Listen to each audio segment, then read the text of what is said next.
Now let's look at the various types of machine learning. First one is supervised learning. In supervised learning, it uses labeled dataset to train algorithm to classify data or predict outcomes. So in very simple terms, when we are feeding data to a data machine learning model, in that case, that data will be labeled properly and model will just scan that data and categorize it into different outcomes.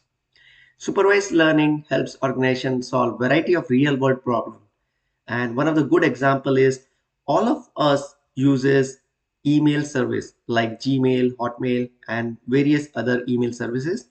So one of the machine learning or supervised machine learning use case is classifying spam in a separate folder.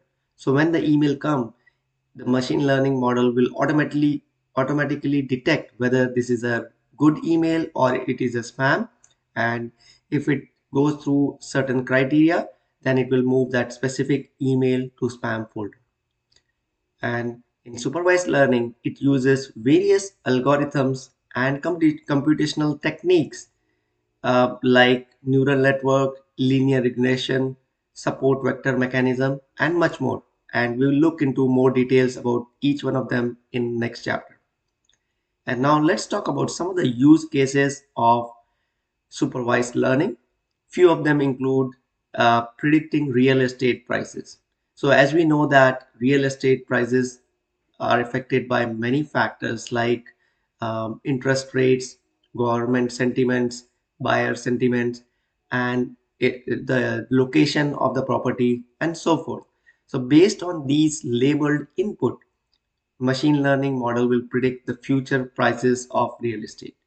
Another example could be classifying bank transactions. Similar to the Gmail or the email example here, if it will have a set criteria that if something their amount is too high, there will be too many transactions in a day. That kind of stuff will flag a transaction in the bank, and supervised model will not let it go through. So another example could be finding disease risk factors, and there are many more examples of supervised learning.